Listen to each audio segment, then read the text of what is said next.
Hello everyone. We're going to start our webinar in a few minutes. We are doing a webinar on how to find the right builder. My name is Olivia, My name's Andrew.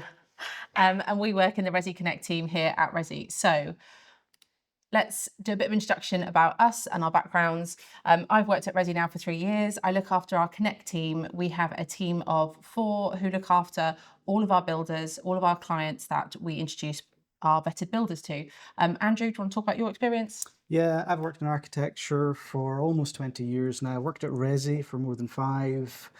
Overall, all in all, covered about 1,000 projects or more, mostly around the sort of technical end of things, construction stage. So I help manage the team in the Connect at Resi. So between us, we have years of experience. We have introduced at Resi over 1,000 customers to vetted builders. So we're the people that you'd be speaking to if you're looking for a builder, either as part of your Resi design journey or as somebody who's coming to Resi and hoping to use our builders for your project. So a little bit about Resi. So Resi Connect is part of Resi Design, and Resi Design is the UK's largest architectural practice. We're a one-stop shop for architectural design, planning support, and we crucially introduce you to vetted contractors. We are responsible for over 9,000 projects completed since 2017, and we have over 1,500 customers who have been introduced by our Connect team to vetted builders who can actually go ahead and realise their dream extension. And so today, as part of our webinar, we're going to cover, I think it's 8 topics.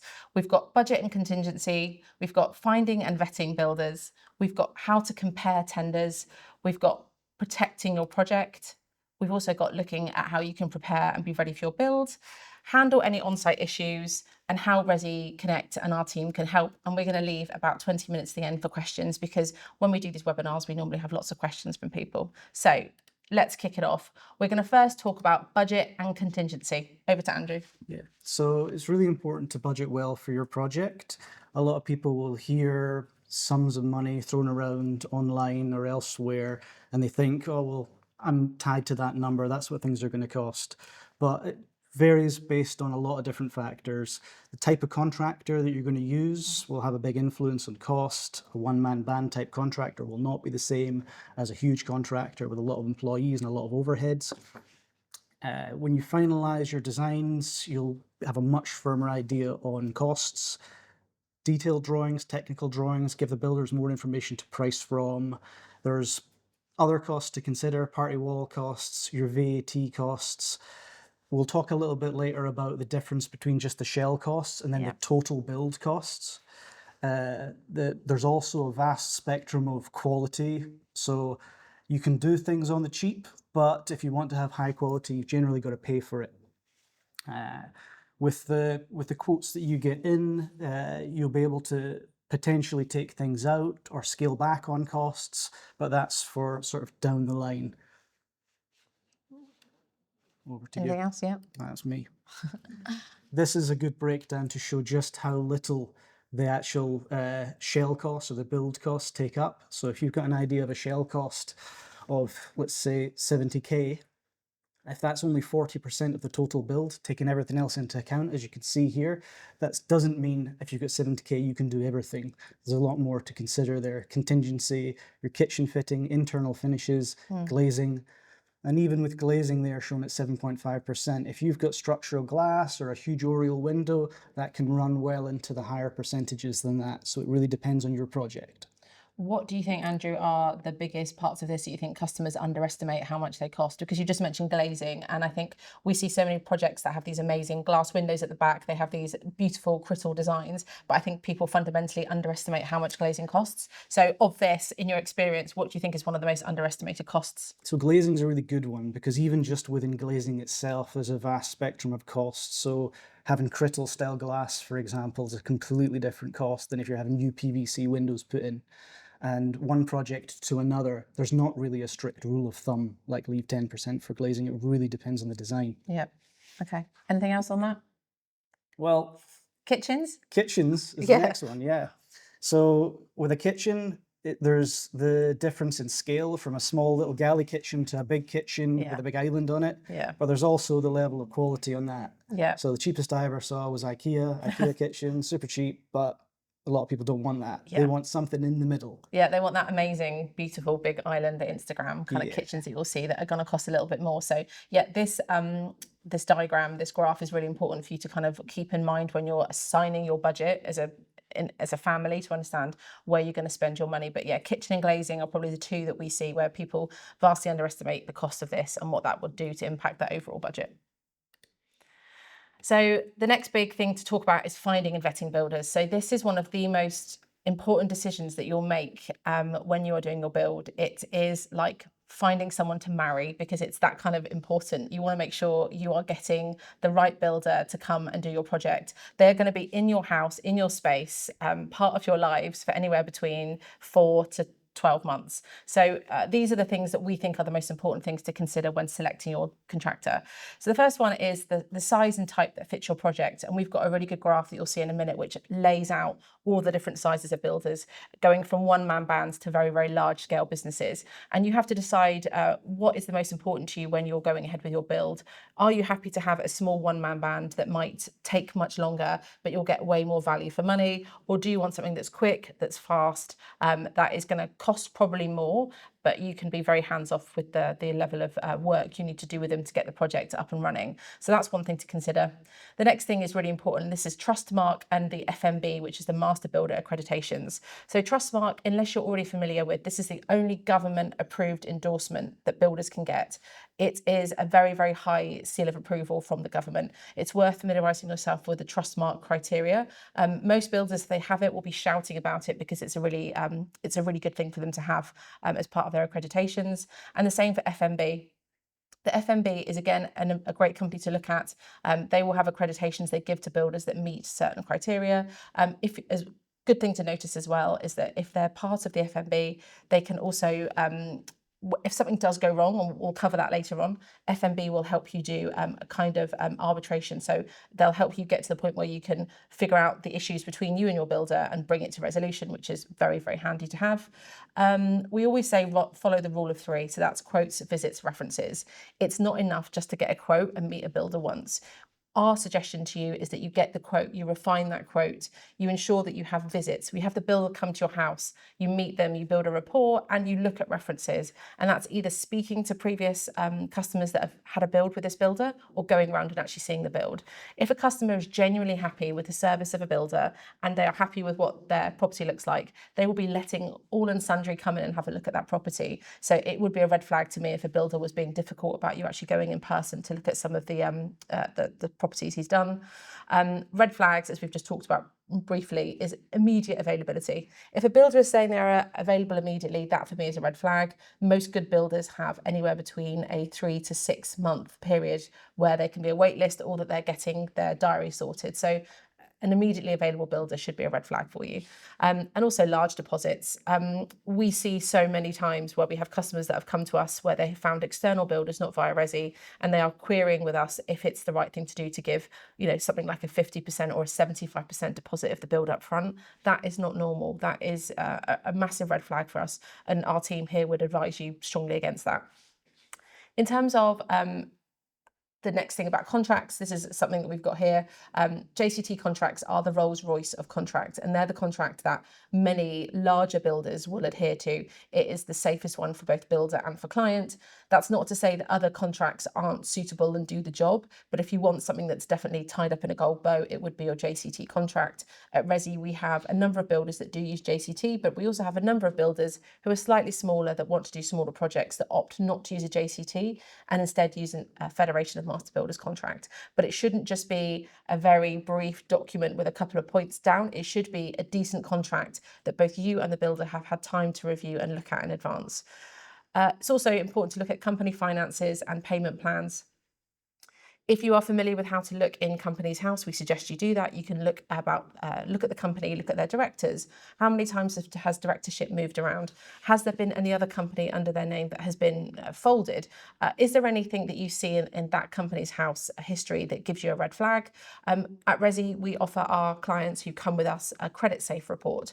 We can go to credit safe and we can look at a builder and we can see events like CCJs or anything else that indicates that they're using more of their credit, a bit like a credit check for us, if you're looking for a mortgage or a credit card, we can do that for a builder to get a really good idea of whether they're a safe bet or not.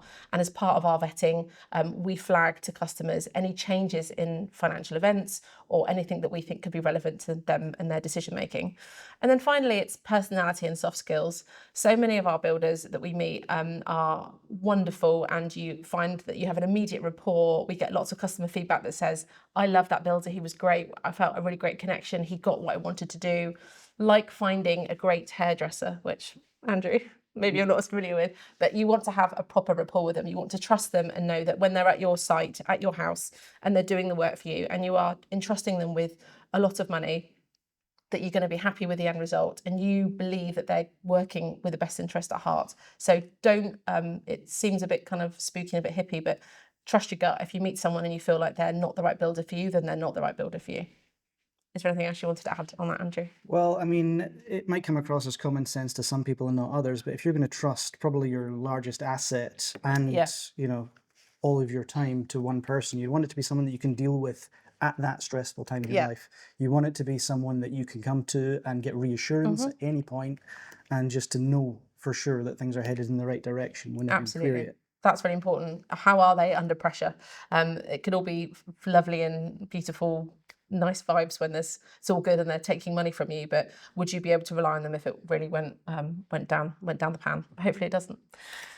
Okay, types of builder. I talked about this very briefly, and this is something that we are going to share with people after this if you would like to look at this. But this breaks down all different types of builders, their size, and our opinions about them in terms of what you'll get from them in terms of service, speed, and locality. So we've got sole traders, small, medium, and large. Sole traders are probably the most risky of the builders that you might want to get involved with. It's normally just a one-man band.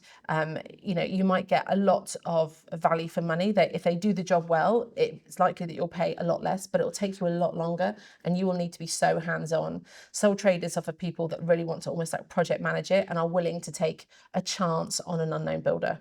We prefer to stay somewhere between the small, medium, and large builders. So medium is kind of the sweet spot for us. That's where you've got 10 to 20 employees. They're kind of mid-market in terms of cost. Sometimes they do have project management services as part of their tender. Sometimes they won't, but you should expect to do some project managers if you go ahead with a medium-sized builder. Their comms are normally pretty good. They're able to meet reasonable deadlines, and there's decent positive references. They have an established reference database before getting involved with you. On the larger side, this is where you will probably pay way more. It will be very quick. It will probably be fully project managed. You'll probably be asked to dip in a couple of times to give choices of finishes, etc. But majority of that, it will be fully project management, and you would not be very much involved. Locality wise, they're not normally going to be close to where you are. So this is why the small and mediums come in and they can be a better option. These larger builders are normally further away from you. They'll be commuting in. There may be an element of subcontracting, which should always flag a small red flag as well. So large is where we do have some builders, but for us, our preference is to stay between small and medium-sized builders. So again, worth looking through this if you have any questions. But yeah, you should just be aware about which type of builder you're going ahead with before you start building. You might know already which one's the right one for you. There are benefits to having a sole trader, a single builder working on site. He might be working on your project and yours alone, or maybe yours and one other, and that kind of devotion might be something that you're looking for. But if it comes to a point of stress and you want to get a hold of that builder and he's on his one other site and he's picking up tools, then he might not be the easiest person to get a hold of. Whereas with the larger ones, it's generally always someone that you can talk to. Yeah. So I think the biggest thing of this is like find out what's the most important thing for you to achieve in the build. Is it speed? Is it cost? What is it? And then from here you can decide which builder you want to go ahead with. So now we're going to go into juicy part of this, which is comparing tenders. And this is probably one of the most complex parts of finding a builder and bringing them onto your project. So Andrew, I'll let you go through how we compare tenders. Yeah, so we compare tenders by holding them side by side. We collaborate with a spreadsheet. So we put all the tenders that you've got, even the ones that you found on your own, but primarily ours, on the tender review documents, and we'll color code it such that you'll hopefully be able to see even at first glance which one's giving you the most or the best value. Now, the cheapest isn't always the best value. Not every builder includes the same thing. The way that builders will price is that they'll price from the drawings and they'll price from all the information that they have, but there'll be certain things that they prefer to either leave out or price extra for. Now, we'll highlight the pros and cons as we go through. We'll say, okay, this builder has left out this and this, whereas the Yeah. other builder has included these things. So his price is more, but it's more for a reason. And hopefully with that color coding and clarification, you'll be able to make the best choice with all the information that you've got. You can, sorry, when we do our tender comparison, how does that work? So we sit and we would literally get all of the tenders side by side, go through them and say, well, this is included with this builder, but it's not with that one. And have you Exactly. considered that this builder's only priced for this, but actually your designs specify this? So it's quite an important part of what we do. Yeah, it's a really important part, and some people really like to get stuck in, and they're quite proactive, and they'll perhaps already have their own spreadsheet and Yeah. adopt that information.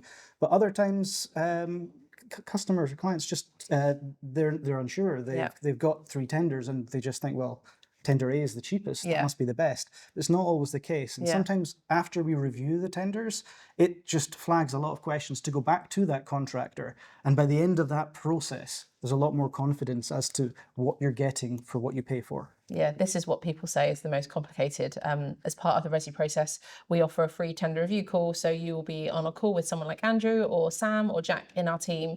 They will go through all of the tenders with you. They'll do the hard work of analysing what's included, what's not included. They'll look at your drawings. If you've got building regs drawings, we can obviously look at the specifications and make sure that the builders are pricing. So, it happens more than you realise when a builder will win a tender on a very small budget, and then the additions start coming and the extras here and the extras there. And actually, if you just paid the larger tender up front with the full amount when you saw it, you actually wouldn't have been caught in this cycle of just a bit more, a bit more, a bit more. And suddenly your budget is out of the window. Yeah, it's a classic blunder. Some builders will price to anything to win a job Yeah. and then make it up in the extras because you're already their customer. You're already living in a And building you're in site. and you're desperate and the house is dusty and you want to get your kitchen island in and you want to start making it look nice and beautiful and you can't. And so they've got you on the hook and you're kind of just handing over money. So this is a really important part of the tender comparison process. And if anyone has any questions about how to do that or wants to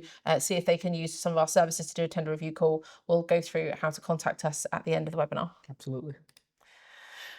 So protecting your project, nobody likes to think that anything's going to go wrong, but it's well worth going in with caution and planning and imagining as if something does go wrong so that you're always on the right side of things. So in terms of how you can protect your project best, it's all about selecting the right contractor. So you should look at things like price, clarity and detail, and the inclusions. And that is making sure that the overall value versus other quotes is right and there are no red flags as we've just spoken about, so that it's not that you are taking a builder forward that's given you a low tender and actually ends up adding up more in the back end. Making sure that you're aligning with the scope and the quality, that what is on your tender is actually what you want to see in your build, so that you're not in a position where you're surprised about the finishes and how things look. And then finally, it's all about builder rapport as well, just making sure that you're happy with that builder, that you engage with each other and you have both of you have the best interest of your build at heart. In terms of clarity and detail about the tender, it should be a clear summary presentation. It shouldn't be on the back of a fag packet. It should definitely be detailed. The level of detail that needs to go on a tender, if you imagine when you're on site and something's gone wrong or something's not quite as you imagined it, the thing you'll be going back to is the tender and the contract. So these two should be watertight. They should be detailed. They shouldn't be chapter and verse, but there should be a sufficient level of detail on there that you feel confident that you can refer back to it if something does happen. Be aware of provisional sums, VAT and quantities included. It's worth making sure that if you see a provisional sum, you clarify what does that provisional sum mean? Is there going to be any more added to that? What options are there to kind of firm that price up a little bit more? And then just make sure that the inclusions, exclusions are listed. So if they're not doing something, people get caught out a lot by painting and decorating, don't they? Yeah, they do. And a lot of people seem to underestimate the work involved with Yes, they decorating, do. in that they feel, well, it's just a little extra thing. Yeah, I'll do that myself. Yeah, and it's the end of the project, and you've finally want to get into your beautiful extension or your loft, and suddenly you now need to start painting. So just be aware of what's included and excluded, and make sure you're thinking ahead on that. And in terms of inclusions, we've talked about it already with the budget piece. It's just making sure that the kitchens, carpentry, glazing, the electrics, the plumbing, the steelwork, finishes, all of this stuff there is either in the tender and you're agreed on it, or it's a provisional sum and you're aware of it. Don't be caught out by thinking that, we have designed something that involves a lot of carpentry, or there's a walk-in wardrobe or something, and you actually realise that as part of the tender they failed to include that. So make sure that you are including everything you possibly need and want in that tender before you go ahead. Yeah. You briefly mentioned there about going back to the tender and back to the contract. I'll always think about that because there is like sort of three pillars of protection there. You've got your drawings, your tender, and your contract. Yeah. And if you skip any of these three, you're going to be stuck at some point trying to negotiate with a builder who holds all the cards. Absolutely. What was that? Drawings, tender, contract. Correct. The big three, according to Andrew. Let's talk about preparing for build. So you've done all the fun stuff, you've got your designs and drawings, and you're actually ready to start building.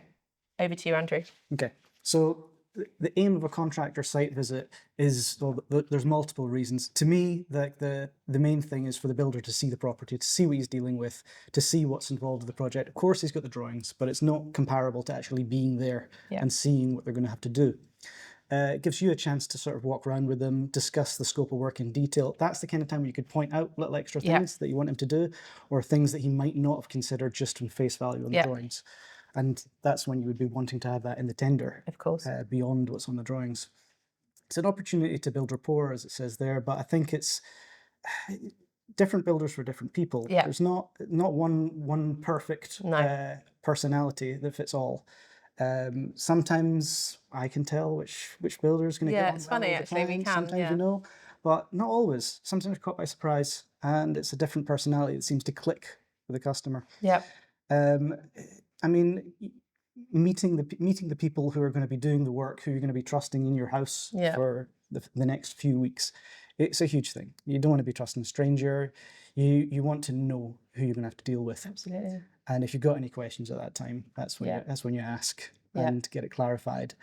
And clarifications, questions, everything, get it all out of the way before you sign that contract. Agreed. And talk about things like accessibility, who's going to be there, like where you'll be living, if you're going to be living in it, do they know, like, your plans and your comings and goings? It's just like a mutual level of respect to make sure that when they do start that you're on the same page about that. Yeah, and it's little things like that if neglected can be a big pain. I mean, if you were planning to live there, a builder thought you were moving out, and all of a sudden you're taping up doors and living in half of a house, well, they squeeze past and can't store materials where you want to be living. It can be a really sort of bad communication error there. Builders are generally pretty good at spotting the other things, like where they can put a skip. How they're going to get the materials in. They'll be thinking about all that as soon as they walk through the door. And how long roughly should a site visit take? Sort of anywhere between sort of an hour and a couple of hours to have a build around? I always say set aside an hour. I've known of site visits to go on longer than that, certainly. And I've also known people who just get straight to business and get it over with much quicker. We normally say like an hour or so, don't we? So they can come round, have a cup of tea, catch up, go through what you want to do. And most builders will be very pleased to get to that stage. And it's worth noting that at Resi, by that point, they've already had an estimate as a customer, you would have had an estimate from that builder for their work. They would have normally produced a tender or be close to producing a tender. So the site visit really is the point where you get to kind of get to the final stages and start to really hash things out.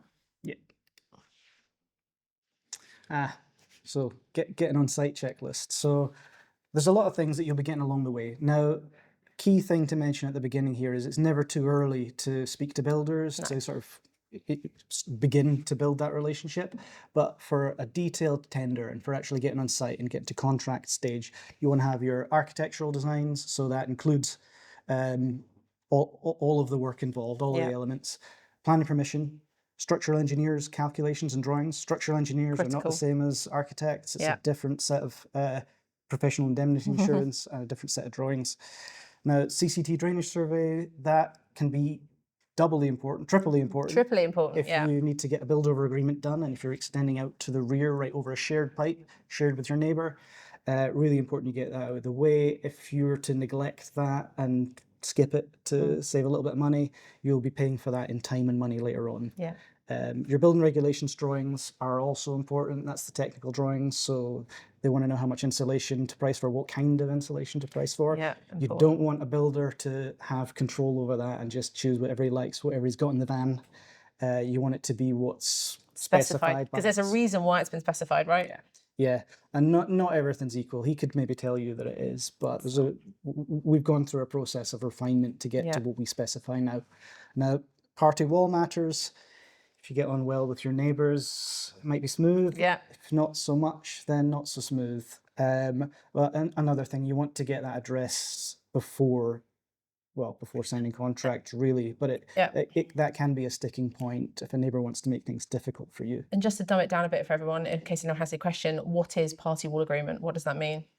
Well, it's just getting your neighbours to be happy with you interfering with that party Yeah. wall. And Yeah. it's not just about the party wall. If you're digging foundations that are deeper than their foundations, you still need their permission for that. You still need to notify them Yeah. what you're doing. And that can be a surprise Yeah. to a lot of Absolutely. people. And well, following on from that, building control approval is where you get an approver who will also come out and visit site, do site inspections, but he'll use our drawings, flag any concerns, and then come out to site to ensure that the builders are building compliant. Yeah. It doesn't have to be exactly in line with every drawing and millimeter accurate, Yeah. but it has to be compliant. That's But the they'll check key. all the stages, they'll take photos, do a report, and yeah, building control is incredibly important. So Andrew, of all of those things here, you've talked about the big three. Are there anything else that you think is like something that people underestimate or don't plan for? I know party wall is one thing people underestimate, how long it can be if you don't have neighbours that are particularly friendly or helpful. Drainage survey, we've talked about the importance of that. Yeah, I mean the three there are those three that we just talked about. So it's the drainage survey and what that throws up Yeah. can be a big factor. If you've got a very deep drain and it's a large diameter pipe and you just thought it'll be fine, you could be caught out there, and Yeah. it can you can delay the project a month, Yeah. and you might plan to start in July. We actually tell customers to get your CCTV drainage survey when you pay your first milestone with Resi. So when you speak to our sales team and you are locked in, you've got a quote that you're happy with, our suggestion is that you pay your CCTV drainage survey fee and get one commissioned at that early stage so that the report is back, the survey is ready for one of our architects or our designers to look at and take into consideration when they're doing your extension. If you're doing a loft, of course you don't need one, but if you're building anything, ground floor, rear, side infills, anything like that you think might be anywhere near drains, the drainage survey is critical for that. And we can introduce you to third parties via our website that can do that for you. But yeah, if we can get that done before they even start designing your project, that's the safest way to play things. Yeah, I always feel there's no sense in holding off on that. No. It's something that needs done, even if you're potentially not interfering with the drains. If you find that you've got a cracked pipe or there's root ingress in a pipe, why not find out about it before builders even set foot on site? It's a chance to rectify. Yeah. One other thing that does catch people by surprise by how long it takes is that final point about choosing a building contractor. Now, it's not just the case of get 3 tenders in, choose the cheapest and No, go. absolutely not. You can spend a lot of time, and you can go back and revise a tender multiple times Yeah. before you arrive at a final decision. And the length of time that people seem to allocate to that is practically zero. Yeah. And they're often caught by surprise at how much time they could spend on it if they want to make that right choice. It's a big choice. From start to finish, selecting a building contractor, that could take 8 weeks, maybe even longer. Maybe longer. Yeah, it's important to consider those times. Handling issues on site, again, nobody wants to think about what could go wrong, but these are the points that we like to talk to our customers about when on site, and to avoid problems and trying to get the best out of the build. So what to do on site: sign a formal contract. We've already talked about a JCT contract. FMB, which is the Federation of Master Builder, you must use the recognised format. It cannot just be a one page or something very kind of low level. It's really important. It ensures clarity and legal protection for both parties, so not just you but the builder too. Very, very important. Agree a payment plan. So this is again something that we get asked so much about. It's about how the payments are structured and what that looks like. So it should be a sufficient retainer, so you should pay a sufficient deposit that allows the builder to go and buy those materials. You want to make sure that they're going to get off to a strong start. If you don't pay enough in that retainer, they're going to be using other monies and they're going to have cash flow issues if they need to do that. So a builder should always factor in a decent chunk for the first retainer in order for them to go and buy those materials. There should be a very clear step-by-step, stage-by-stage payment system that the builder puts in place. Often that forms part of the contract. So you can see at this stage, this amount of money is released. At this stage, this amount of money is released, so that you are only paying for each stage and step that has been achieved. And where we've heard kind of difficult stories from customers that have gone with external builders, it's where customers have paid too much upfront. The builder then has no incentive to do the work. They've got a big lump sum of money. They're not incentivized to do the work to unlock any more money because they've got a big chunk of it in one go. So you should do it in stages, and it should be something that you're both mutually agreed upon. Many of our builders use this, and when Andrew and the team are talking to our customers about the tender, as part of that discussion, they will be advising on the payment plans and what our builders put in place. Do you, off the top of your head, do you know any kind of like rough estimates of how payment plans have worked before with other builders? Yeah, I mean, builders will obviously structure their payment plan to front load it and to get enough money, or to make sure they've got enough money in to begin the project, get things ordered, get scaffolding set up, get things like that done. So you'll find that it is loaded towards the front, but it's not necessarily a red flag. You mentioned there, and it made me think about with external builders, where we have client where they've signed a contract with an external builder, they paid a lot of money up front, sometimes like 50% of the job up front, and they felt safe because they thought, well, I got a contract with this guy in a white van that I met once. And it's not as much protection as you'd like to think. You really do want to have the payment plan structured such that you feel safe at any point, that you've got enough money held back that you could finish the project on your own. If the builder dropped dead, you could finish the project on your own. Absolutely. And then the final payment is probably the most important one. You should hold some money back for snagging. You should hold some money back to make sure that you are, the builder is incentivized to finish that job, to get through snagging, to issue any final certificates, to give you any certificates for things like boilers or electrics or plumbing. That's really important. So again, that's fairly standard with the builders that we use, but that should be part of what you should consider when you're working through a payment plan.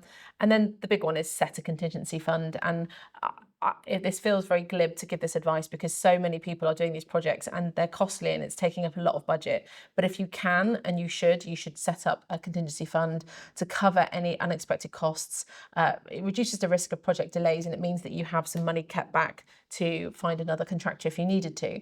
But this is really important, and we have seen examples of this happen before where the weather has caused problems, or there's been an unexpected discovery when they've been doing excavation and maybe more piling is needed or more tanking is required, etc. So really important to have a contingency fund. We normally recommend it's between 5 and 10% of the total tender value. So on that, it's great to have a contingency of 10% or even more potentially, but there's things that can happen that you end up spending more than that. So the bigger the better with the contingency, really. You don't want to be in a position where an extra 12% of the project value is required and you don't have the money and the project goes on hold. It's worst case scenario for a project to go on hold. It's always harder to get people to come back on site rather than to stay on site. Yeah, and that's really important, and we'll cover that in the next slide, which is about what not to do on site. So what not to do on site. So Andrew mentioned earlier is good to find the builder, and that's to a point, that's right. Start putting the feelers out for your builder, start finding out which builder you might like and start the ball rolling, but do not appoint them too early. You should wait until you have the technical drawings. These are your building regulations drawings, and they're going to be the most important part of how that tender gets finalised. If you meet a builder too early, give him a couple of elements and give him the architectural drawings, and they do a quote or a tender for you, and then you get to the point where actually a different specification is required because of the building regs drawings. It's more technically complex. It needs to be charged more. At that point, you've got no comeback because you didn't wait to finalise the tender until you had the buildings regs drawings.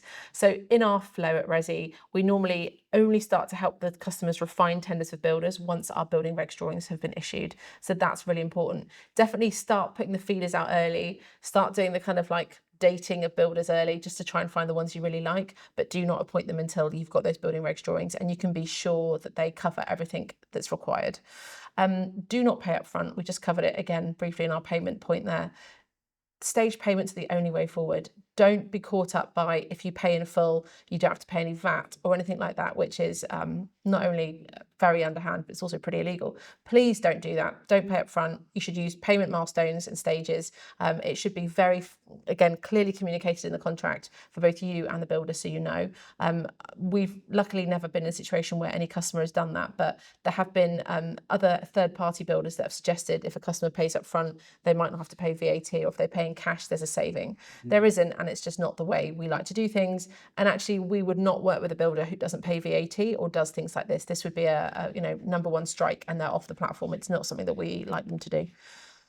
In general, you want a builder that's efficient and can help you to arrive at the best price. You don't want a cheap builder. No. Nothing more expensive than a cheap builder. Yeah. And finally, a lot of people don't know this, and I don't know how many of contractors actually remind customers, but you do not want to build uninsured. So your home insurance, the moment you excavate on site, the moment you start doing anything on site, you will actually invalidate your building and contents insurance. So it's really important that you've spoken to your home insurer, your buildings insurer, sorry, just to make sure that your insurance is up to date and they know what you're planning to do. That's really important. So do make sure that you consider that before you go ahead. Again, there are lots of other places we can introduce you to, companies that will do a great insurance option for you when you start building so that you are covered, and that's really important. Yeah, we do have options for renovation insurance. Yeah. So let's go into how Resi Connect can help. Over to Andrew. Okay. So with the Connect process, we've got it refined down to, say, Refined. Yeah, to 5 stages. where you'll have your build prep call at the beginning, or the beginning of our process, at building regulation stage. Speak to your account manager about the process and about your preferences when it comes to builders. At that point, start to get your initial estimates in. Now, initial estimates are just rough costs, sort of ballpark figure there. So while it's useful, while it might help you start these conversations, it's by no means a tender. Yeah. That comes later. Once you've had those in, you might decide to meet with 5 builders. Yep. You might decide to have quite a lot of them on site.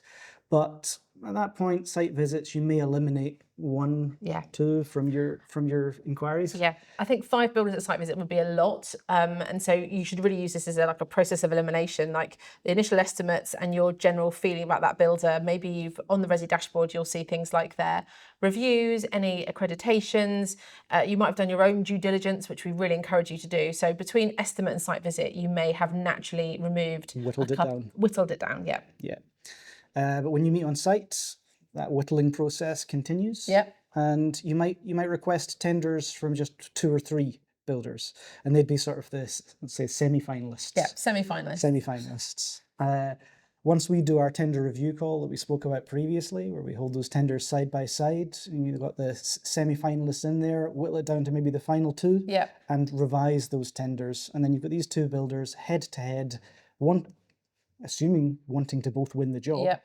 And you'd be able to make as informed of a decision as you can with all the information that we can furnish you with. And it's worth pointing out, not all builders will also want your job. There are some builders that will naturally drop out themselves. They may decide that perhaps the project's too big for them, too large. Maybe the getting there is a bit of a nightmare for them and they don't want to travel that far to find you. So you may find that between estimate and site visit anyway, you naturally lose a few builders of their own volition, because it's a real green flag for a builder to want to do your project, in the same way it is as a green flag for them not to want to do your project. It's important that you don't feel like it's just builders desperate for your business. It's actually very much a 2-sided discussion, and that's really important. Yeah, that's a really important point about builders not wanting the job. It's a bold assumption to assume that every builder wants to work on your house. I've seen it before with external builders where they'll price themselves out of a job. So they don't want the job, but they don't want to say no. So they'll price very high for it, because they're thinking, well, if we win it, we're rich. But if we don't care. We don't really want the job. And you can imagine how bad that would be if you weren't going through this tender review process, if you just went externally to maybe 1 or 2 builders and they both priced out the job, and you accepted one of those prices thinking that's what it costs. This is why the process is so important, to make sure that you're not getting ripped off. Absolutely. And this is why the process of Resi is so important. So Andrew, you just mentioned there where some builders will overprice to try and not win the job, or they're overpriced for another reason. How do we spot when that happens? Well, we've got an estimate of price based on looking at drawings, plus the real asset test, the real test of what's a fair price, what's a good price, is holding these tenders side by side. If we've got enough guidance on price, builder versus builder, we can basically be sure that no one's pricing themselves out. And if they were pricing themselves out, it would show up so blatantly in that review process that it would be unmissable. Yeah, we actually also have a system, don't we, at estimate stage. If a builder estimates too high outside of the numbers that we give it. So we think this project's going to cost ABC based on our discussion with you as a client. And then the builder comes in with a crazy high tender or a high estimate. It's flagged to one of us. So our job is to go back to that builder and understand why have you priced so high. So this is the kind of security you get if you use Resi Connect. Not if you're doing this directly on your own, you're not going to be able to do that immediately. But via Resi Connect, this is the kind of security you get when you work with us, because we can say, actually, that estimate from that builder is just way too high, and actually there's a problem there, and we can then step in and intervene and find out if it's a builder trying not to win the job, or they've maybe misinterpreted drawings, or they've underestimated something. And it goes for both high and low, right? Yeah, and it can be completely legitimate. There can be a builder that will price very high. Yeah. We'll say, well, why is that price so high? And then when we actually call and speak to the builder and cross-check, that builder is actually the builder that got the price right, because they've considered that, okay, there's an access restriction here. There's nowhere to put a skip. We're going to have to carry all the waste out through the house because it's a terrace and there's no rear access. So it can flag up a lot of good things like that just by querying it at first check. Yeah. And Sorry, carry on. Sorry, I was just going to say, once you have made your decision on contractor, there's still a little bit of work to be done, in that we want to make sure that you're comfortable with the contract. Yeah. Make sure that you've reviewed it. Make sure that you're happy with what you're signing. Absolutely. There's a limit to how much guidance we can give on that. We're not solicitors or contract administrators, but we've seen enough of these that we know what to expect. And if there is anything that you want to query, that's the time before you sign it. Yeah, absolutely. That's really important. Again, and this is part of what we'll go through slightly towards the end, but we offer a service called Resi Connect. So if you have got your drawings, drawings and your planning approval with another architect or someone else, and you are now looking for a builder, or maybe you've done that and you've been waiting to find a builder, you can come into us at this stage. So if you wanted to do that, you would skip stage 1, which is for customers that have been part of Resi from the very beginning, and you would jump into stage 2. You'd have a quick call with one of our team, and we would go through your project. We'd ask for all the drawings, and then you would come in at this stage. And again, this is a free service for you. We don't charge for this. There is a fee paid by the contractor to Resi, which is a marketing service fee. So they pay the fee to be part of the Resi online process, but you would jump in as a customer at stage 2. So important to note that even if you haven't worked with Resi from the very beginning, you can still come in and jump in at stage 2. Yeah, and it's interesting the number of times that clients ask what it's going to cost them for that, and it's zero. It's zero. It's free to do. And so choosing a builder, easy with Resi. This is you, Andrew, but we can do this together. You begin then. So we've got things, we've got tender review appointments, which is when we do our tender review call. And again, with our team, that can take kind of an hour or so. We also offer you ongoing support. So you are on site, you're about to start doing some foundation works, or something's been discovered. The person that the builder wants to speak to and you want to speak to is this man here, as well as our building regulations team, if you've done your drawings with Resi. So Andrew can offer support, guidance, clarification for the builder. This is why Andrew's years of experience running or working in a building regs team is so important, because that support is so invaluable, and we get lots of calls from builders, and it's not a red flag when they're calling us. We like the fact they call us to clarify. That's really important to us. So talk to me about what that would look like for you, Andrew, when you get those support calls. Yes, so I'm glad you mentioned that it's not necessarily a red flag. No. If a builder was calling me up asking me how to lay a brick, of course that's a red flag. Yeah, It's a massive red flag. But if a builder's calling me up asking me a question like, well, you've specified poly roof here, can I use a different kind of GRP? These are good questions. I would much rather he called me rather than just wing it and try and figure out himself and tell me afterwards what he's done, or send me a photograph of something that didn't match drawings. You don't want that. But if a builder calls me and I give him some assistance, if I tell him how to do it, then at least from there on, I know exactly what's happened. I can keep up to date with where the project is as well. So I know if that builder calls in again, I'll know, that was the one where they had to sort out that gutter. So now I know where the roof part of the project. It is really useful, and it's essential on some projects. Yeah, absolutely. And again, this is a service that we provide as part of you finding a builder with Resi. And also, again, we've talked about the process, but you'd be introduced to anywhere between 5 and 6 builders for estimate. So all of these builders, you'll have their names, you'll have reviews, you'll have links to their previous jobs, you'll have lovely case study photos if you want to see them. We have done the vetting and the checking for you, which I'll go through in the next slide, but we can do it all in one place. There's very few other companies that will guarantee in 2 to 3 working days have you at least 4 estimates back from vetted builders. That's something that nobody else is doing, and that's something that makes the Resi kind of proposition, what we do, so important. And yeah, as we mentioned about the vetting, we check whether they're affiliated with any third parties. We check all their insurances. We do a full-on deep dive on those builders, and it's not just a one-off deep dive, it's ongoing. So that builder could have been on our platforms for 3 years, but if anything changes in their finances now, we would know about it and be able to communicate to our customers. Yeah, and I think it's really important to mention if there was a builder who got on the platform and then for whatever reason didn't meet our expectations anymore, they wouldn't stay. No. We would get rid of them. Yeah. And that's how we keep our list clean Yeah. and safe.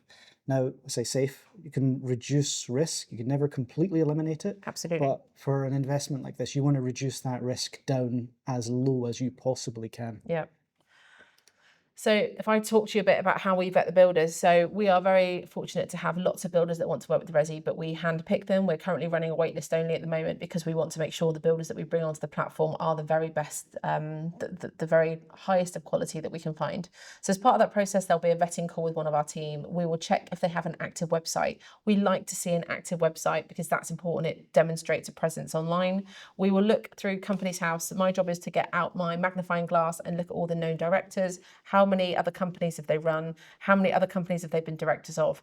Are there any red flags that don't look good? Have they literally just folded a company 4 months before with a very similar name, and are they reopening? That would be known to us as a Phoenix company, and that is an absolute no-no. If we see that happening, we don't proceed any further with their application. We'll check their public liability insurance, employers liability insurance, and those two insurances we keep on file, and we will get them new insurance documents from them every year.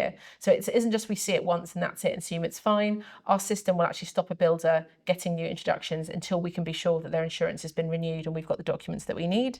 They will sign a code of conduct which explains how they will work with Resi and how they will work with our team. We'll do customer testimonials. So we will email, call, and in some cases visit customer testimonials for builders. So we'll go and have a look at the projects they've done, look at the quality of work, make sure we're satisfied with that. We don't just take an email at face value. We'll go and check that customer because that's really important that we can actually go and see the site and see what work has been done before. Same for multiple recent projects. If they've not done projects for a long time, that's a red flag and we would not go ahead with them. But we like to see that they've done recent projects and that we can check and see the quality. We look for prompt response times, that they're getting back to us promptly, swiftly. They're not just calling our team every 5 minutes, and they're able to communicate via email, which is also important. And then we do things like credit risk score and accreditations. Credit risk score, again, the credit is checked our system is very clever. It'll do an initial credit score and then we'll feed it that builder's name. And anytime anything changes, we know about it. So if there's a change in directorship, it alerts it to us. If they've got a CCJ, if they're using more credit than they were before, all of these things alert us. And that information is so important because we then pass it on to the client. If we know that a client is about to sign a contract or is on site, our opinion on this is that we'd love to give you all of the information and all of the facts so that you can decide what you do with it. Just because you're on site and suddenly the builder's credit score has dropped off a cliff, it doesn't mean you should panic. It means that you should be cautious with the money you give. It will change how receptive you are to giving more cash while the project's going on. So we see it time and time again where it gets off to a good start, you build a good rapport with the builder, you become really good, you respect and love that builder, and then the requests for additional money start coming and they start saying, can you just pay this milestone 2 months early, or could you just double this milestone because I need it for ABC? And that on its own is a red flag, but if you add that in conjunction with a risk score on their credit, they're all things that mean you should just not do that, and you should be very, very cautious about that. So I know this information might sound scary, but we do it to make sure you're in possession of all the facts and you can decide what to do with it. And then finally, accreditations, FMB, Trustmark. There are other accreditations they can be part of, but those two for us are the ones that we use as a really strong benchmark. Yeah, they're the ones we look at, and I'm glad you mentioned about red flags there and how they can accumulate. Yeah. Like the sort of the horror stories you hear about online with sort of external builders, it's never just one red flag. No. It's always, there was a red flag, I ignored it. Then there were 2 more red flags, I Yeah. ignored them as well. Now how can you help me? And if Yeah. it's 5 red flags down the road and the project's halfway through, it's a lot harder to help. Absolutely, yeah. So yeah, that's how we vet the builders. And yeah, when we start introducing you to builders, if you want to use the Resi Connect system, again, you can see this all as part of the introduction. So we give you a dashboard that you can log into, and we give you all the information. You don't have to get this from us. We don't have to email it to you. You can see it all in one go. And from there, that can decide how you go ahead with things. So we are going to stop now for some questions, and I'm just going to see if we've got any in the chat. Okay, one of the questions we've got, can Resi help me find a builder if they didn't do my architectural design? Yes, absolutely. So as part of that, let's close that. We can do that, and that's part of the Direct to Connect service. So if you are a customer that has got their designs elsewhere, you can absolutely come into the Direct to Connect system. We will take your drawings, we'll ask you some questions, we'll run through your kind of needs and requirements, and then we can start the introductions, and you go straight back into the systems I discussed already. You would get the estimates, the site visits, and you could then utilize the benefits of one of our builders. Yeah. So as I mentioned previously, the question I sometimes get asked is how much is it going to cost me to go through this process? And it is nothing. And I also want to touch a little bit on what you said there about previously about vetting the builders. Yeah. Because while it is possible to do it yourself, I have seen people do it themselves and make a bit of a blunder. It's complex. And if a contractor gives you a business name and it's an unmarked white van, it's not always as above board as you expect. Yeah. There can be multiple building companies with very similar names. One can have a great online presence, great website, great reviews, and you find out that that's a slightly different company. In fact, nothing to do with the company that's midway through tearing your house down. Absolutely. Yeah, that's really important as well. Someone else has just asked a question about where we operate, so where our builders are. So we have builders predominantly in London and the southeast. So that is sort of London belt going out towards Surrey, etc.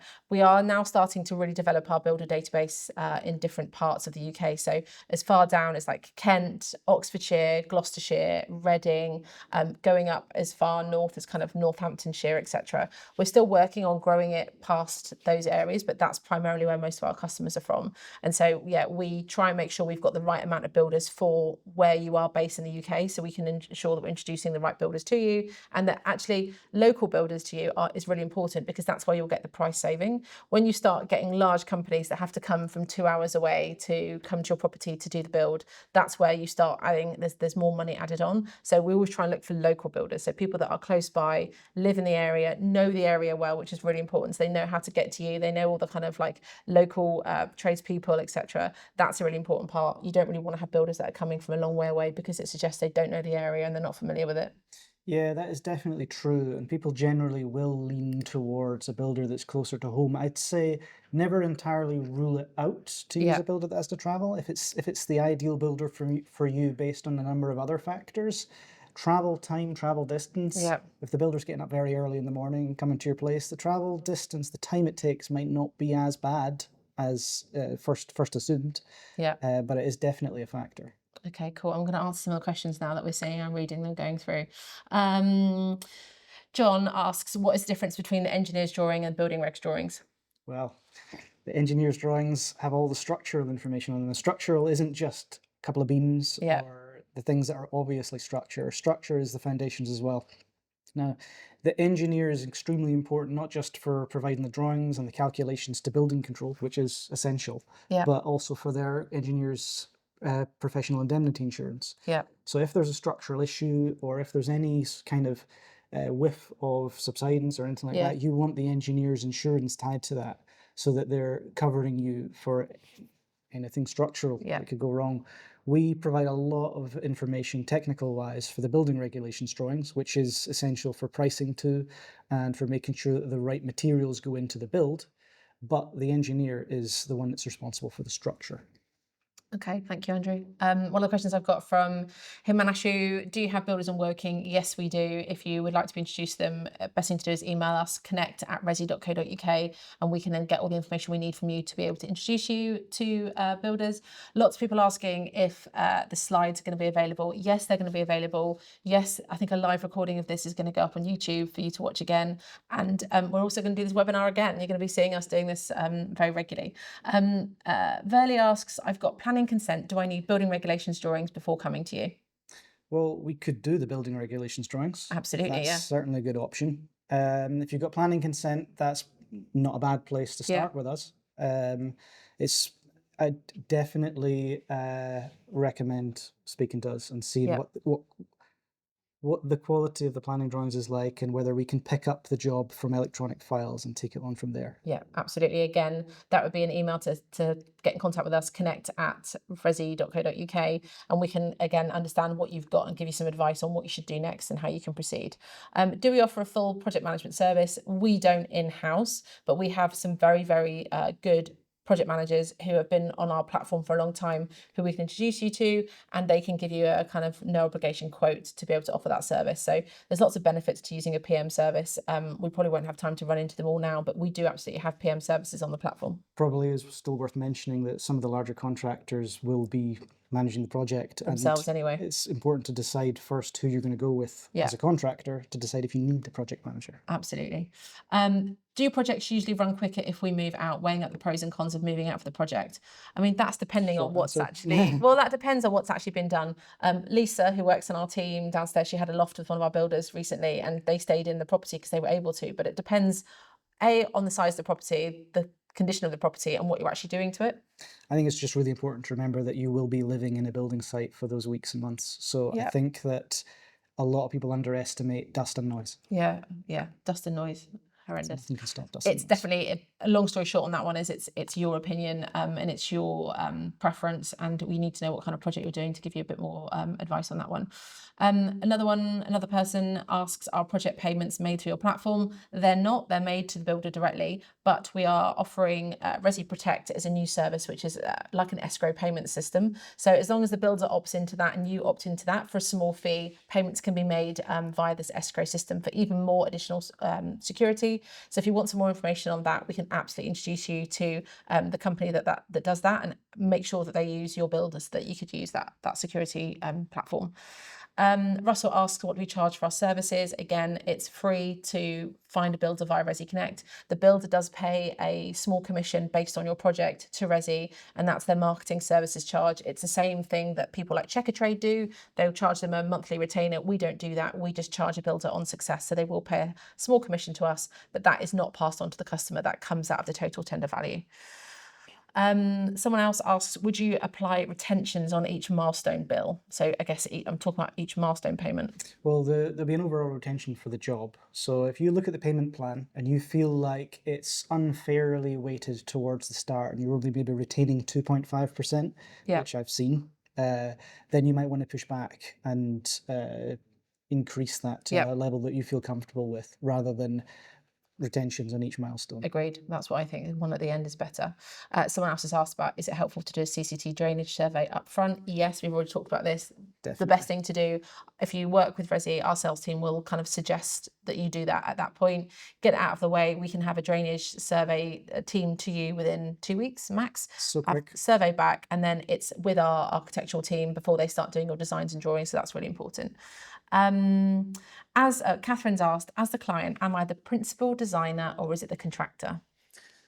So And this is for the building control sign-off document Yeah, certificate, right? so if we've done the building regulations drawings, we would be the principal designer.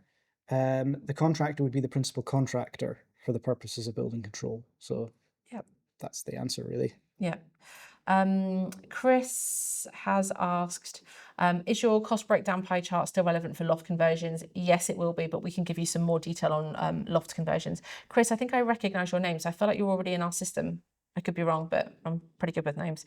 And the second question Chris asked was, do the general total price ranges for home renovation projects listed on builders' websites and Checkatrade include VAT?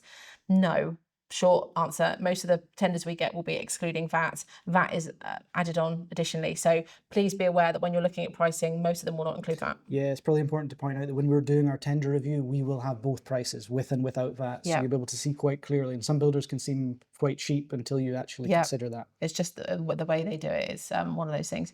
Right. Someone else asked, we've recently discovered the HUP system for extensions prefabricated system, which seems to be cost effective and a good alternative to traditional techniques. Would you be able to facilitate the process for connecting with contractors that can work with the system? That's a great one for you to answer, Andrew. Thanks for that. Thank you. We are open-minded and proactive to prefab solutions. Absolutely. I do know about that. So Hopper, amazing. Yeah, we're yeah, very much aware of them. So absolutely, we can facilitate that. You can speak to our team here. We've got other alternative yeah, providers. there's Yeah, other providers of prefabricated. The most important thing to keep in mind is just that your contractor has to be able to use the yeah, system and be happy to do so. yeah. Someone else has asked, do you cover Milton Keynes? Yes, I think we have some builders there, not as many as London and the Southeast, but I do think we have some builders in the Southeast, sorry, Milton Keynes. Second one from Veron has asked, do you have a referral program? We have a referral program for both builders and for clients. If a builder wants to refer a client to us to do their drawings, we can, we'll pay the builder for that introduction. They will get a £250 cash bonus when that customer goes ahead. And if you refer another builder, we also have a referral program for that. Once we know they've done the best, they've actually won a project. There are so many other questions that we're not going to get a chance to answer. And just to double down on this again, if you have any questions and you want to email them to us, connect@resi.co.uk. Our team will be able to come back to you and we'll refer you to the right people. Please bear with us, because if it's lots of questions that are coming through at this pace, there's going to be a lot for us to answer, but we will get back to you. So yeah, thank you so much for your time. It's been great. And hopefully we'll speak to you soon. Thanks so much, everyone.